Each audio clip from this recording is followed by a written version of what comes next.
ഈശോയിൽ ഏറ്റവും സ്നേഹമുള്ളവരെ, ശുദ്ധീകരണ സ്ഥലത്തിലെ ആത്മാക്കൾ ദീർഘകാല സഹനങ്ങൾ അനുഭവിക്കാൻ കാരണമെന്ത് എന്ന് പലരും ഇന്ന് ചോദിക്കുന്നുണ്ട്. തിരിച്ചറിയണം പ്രിയപ്പെട്ടവരെ, അതിന് പ്രധാനമായിട്ട് 4 കാരണങ്ങളാണ് പറയുന്നത്. 1 പാപദോഷം, 2 പരിഹാരക്കുറവ്, 3 അനുതാപക്കുറവ്, 4 ഉപവിക്കെതിരായിട്ടുള്ള പാപങ്ങൾ. ഇതിൻ്റെ ഫലമായിട്ട്, ഈ കാരണത്തിൻ്റെ ഫലമായിട്ടാണ് ഒരാത്മാവ് ദീർഘകാലം ശുദ്ധീകരണ സ്ഥലത്ത് കഴിയാനുള്ള പ്രധാനപ്പെട്ട കാരണം. പ്രിയപ്പെട്ടവരെ, വളരെ നിസ്സാരമെന്ന് നമ്മൾ പലപ്പോഴും കരുതുന്ന പാപങ്ങളാണ് യഥാർത്ഥത്തിൽ വളരെ ഗൗരവമായ ലംഘനങ്ങളായി തീരുന്നത്. കാരണം അനന്ത സ്നേഹം തന്നെയായ ദൈവത്തിനെതിരെയുള്ള ലംഘനങ്ങൾ ശുദ്ധീകരണ സ്ഥലത്തിലെ കാലാവധി ദീർഘിപ്പിക്കാൻ കാരണമായി തീരുകയാണ്. നമ്മൾ ബലഹീനരാണെന്ന് സത്യമായിട്ടുള്ള കാര്യമാണ്. മനുഷ്യ സ്വഭാവം തന്നെ വീഴ്ചയിലേക്ക് ചാഞ്ഞിരിക്കുന്നതാണ് താനും. എന്നാൽ നമ്മുടെ ബലഹീനതകളെ ശക്തിപ്പെടുത്താൻ ദൈവം സമർത്ഥമായ കൃപകൾ നൽകിയിട്ടില്ലേ? നമ്മുടെ പാപത്തിന്റെ ഗൗരവം മനസ്സിലാക്കാനുള്ള വെളിച്ചം ദൈവമായ കർത്താവ് നമുക്ക് നൽകിയിട്ടില്ലേ? പ്രലോഭനങ്ങളെ കീഴടക്കാൻ ആവശ്യമായ ബലവും ഈശോ നമുക്ക് നൽകിയിട്ടില്ലേ?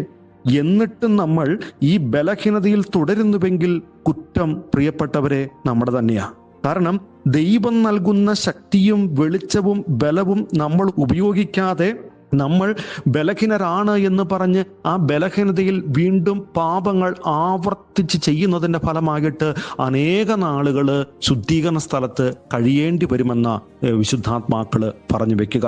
പ്രിയപ്പെട്ടവരെ, അതോടൊപ്പം തന്നെ ചെയ്ത തെറ്റുകളുടെ എണ്ണം, തെറ്റിലടങ്ങിയ തിന്മ, തെറ്റുകളെക്കുറിച്ചുള്ള ആ വ്യക്തിയുടെ അറിവ്, തെറ്റുകളുടെ പരിഹാരത്വം, അതുപോലെ ചെയ്ത പ്രായശ്ചിത്ത പരിഹാരങ്ങൾ, മരണശേഷം ആ വ്യക്തിക്ക് ജീവിച്ചിരിക്കുന്നവർ ചെയ്ത ആത്മീയ അവകാശങ്ങൾ എന്നിവ ആസ്പദമാക്കിയാണ് ശുദ്ധീകരണ സ്ഥലത്തിലെ കാലാവധി നിർണയിക്കപ്പെടുന്നത് എന്നാണ് വിശുദ്ധാത്മാക്കള് പറഞ്ഞു വെക്കുക.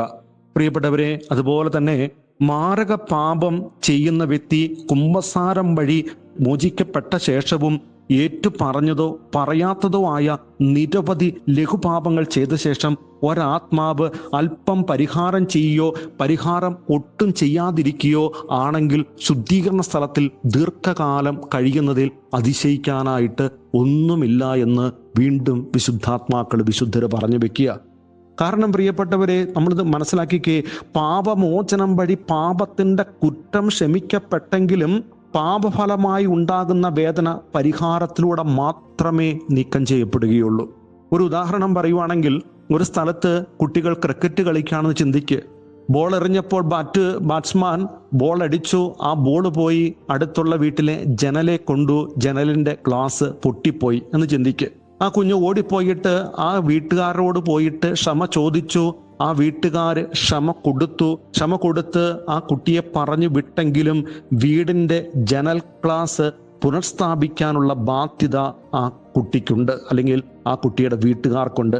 പ്രിയപ്പെട്ടവരെ, ഇതിൽ നിന്നും ഒഴിവാകാനായിട്ട് സാധ്യമല്ല. ഇതുപോലെ തന്നെ കത്തോലിക്ക സഭയുടെ മതബോധന ഗ്രന്ഥം പറഞ്ഞു തരുന്ന കാര്യപ്രകാരമാണ് പല പാപങ്ങളും നമ്മുടെ അയൽക്കാരന് ദ്രോഹിക്കുന്നു.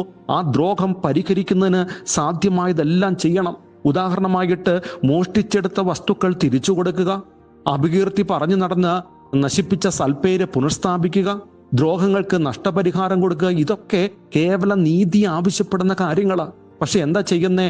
ഇന്ന് പാപം പാപിയെ തന്നെയും ദൈവത്തോടും അയൽക്കാരനോടുമുള്ള ബന്ധങ്ങളെ മുറിപ്പെടുത്തുകയും ദുർബലപ്പെടുത്തുകയും ചെയ്യുന്നുവെന്ന കത്തോലിക്ക സഭയുടെ മതബോധന ഗ്രന്ഥം CCC നമ്പർ 1459 പറഞ്ഞു വെക്കുക.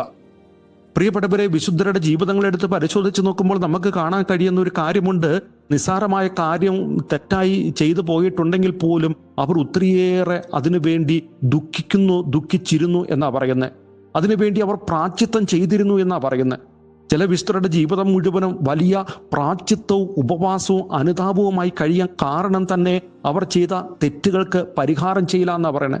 എന്ന് വെച്ചാൽ അവർക്കറിയാൻ പറ്റും, പ്രിയപ്പെട്ടവരെ, ഉപേക്ഷിച്ച് കളഞ്ഞതിൻ്റെ വില എന്താണ് എന്ന് ആ വിശുദ്ധർക്ക് മനസ്സിലായത് കൊണ്ടാണ് ചെറിയ കാര്യം പോലും വലിയ പരിഹാരം ചെയ്ത് അവർ ഒത്തിരിയേറെ വിശുദ്ധീകരിക്കപ്പെടാനായിട്ട് കാരണം. നമ്മുടെ ജീവിതം പരിശോധിച്ച് പ്രായശ്ചിത്തവും പരിഹാരവും ചെയ്യാതെയും ശരിയായ അനുതാപമില്ലാതെയും അനേക പാപങ്ങൾ ചെയ്യുകയും അതിൽ തുടരുകയും ചെയ്താൽ ദീർഘകാലം നമ്മുടെ മരണശേഷം നമ്മൾ ശുദ്ധീകരണ സ്ഥലത്ത് കഴിയേണ്ടി വരുമെന്നത് ഉറപ്പായിട്ടുള്ള കാര്യമാണ്.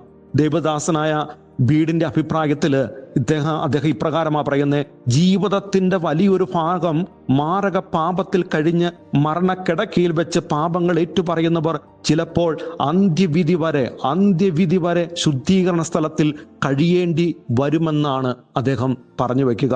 പ്രിയപ്പെട്ടവരെ, അതിനോട് ചേർന്ന് പറയുന്ന മറ്റൊരു കാര്യമുണ്ട്.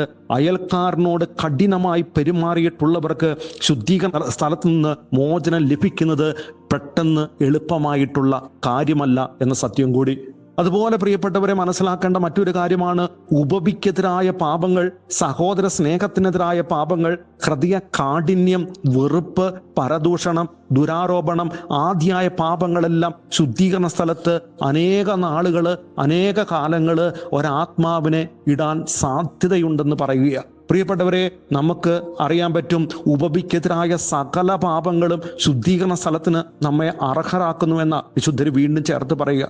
നമുക്കിഷ്ടമല്ലാത്ത ആളുകളെ നിരാകരിക്കുന്നതും സമാധാനം ഉണ്ടാക്കാനുള്ള ശ്രമത്തെയും ക്ഷമിക്കാനുള്ള അവസരത്തെയും നിരാകരിക്കുന്നതും കൈപ്പേറിയ അനുഭവങ്ങൾ ഉള്ളിൽ സൂക്ഷിക്കുന്നതും ഒക്കെ അനേക കാലങ്ങൾ ശുദ്ധീകരണ സ്ഥലത്ത് കഴിയാൻ ഇടവരുത്തുന്ന കാര്യങ്ങളായിട്ടാണ് വിശുദ്ധര് പറഞ്ഞു വെക്കുക. അതുകൊണ്ട് ചേർന്ന് പറയുന്നു, സ്വവർഗഭോഗം, ദാമ്പത്തിക അവിശ്വസ്തത, പ്രകൃതി വിരുദ്ധ ബന്ധങ്ങൾ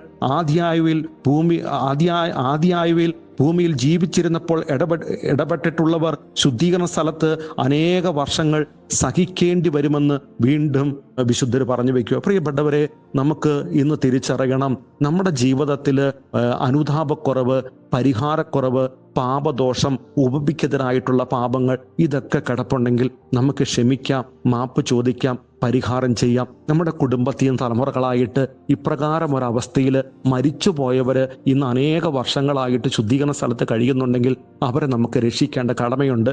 പലരും ചിന്തിക്കുക, ഒരു കുർബാന കഴിഞ്ഞാൽ, 10 കുർബാന ചൊല്ലിക്കഴിഞ്ഞാൽ, 10 ജപമാല ചൊല്ലിക്കഴിഞ്ഞാൽ ആത്മാവ് രക്ഷ പ്രാപിച്ചു എന്ന. പ്രിയപ്പെട്ടവരെ, തിരിച്ചറിയണം, 100 വർഷങ്ങളോളം 500 വർഷങ്ങളായിട്ട് ശുദ്ധീകരണ സ്ഥലത്ത് കഴിയുന്ന ആത്മാക്കളെ അറിയാമെന്ന് വിശുദ്ധര് പലപ്പോഴും പറഞ്ഞു വെച്ചിട്ടുണ്ട്. നമ്മളും തിരിച്ചറിയുക, നമ്മുടെ കുടുംബത്തിൽ നിന്ന് മരിച്ചുപോയവർ രക്ഷ പ്രാപിച്ചു സ്വർഗത്തിലെത്തി എന്ന് വിശ്വാസത്തോടെ അവർക്ക് വേണ്ടിയുള്ള പ്രാർത്ഥന നിർത്താതെ എന്തുമാത്രം പ്രാർത്ഥിച്ച് ആത്മാക്കളെ രക്ഷിക്കാൻ പറ്റുമോ അത്രമാത്രം പ്രാർത്ഥിക്കുക. സഹനങ്ങൾ കാഴ്ചവെക്ക്. ആ ആത്മാവിന് വേണ്ടി പരിശുദ്ധ ബലിയർപ്പണം നടത്തി അവരെ രക്ഷിക്കാനായിട്ട് പ്രത്യേകം ശ്രദ്ധിക്കുക. ഇതിന് തമ്പുരാൻ കർത്താവ് അതിനുള്ള കൃപയും ശക്തിയും വെളിച്ചവും നിന്റെ ജീവിതത്തിലേക്ക് വിതയ്ക്കട്ടെ, പ്രകാശിപ്പിക്കട്ടെ എന്ന് പ്രാർത്ഥിക്കുന്നു. ഇപ്പോഴും എപ്പോഴും എന്നേക്കും. ആമേൻ.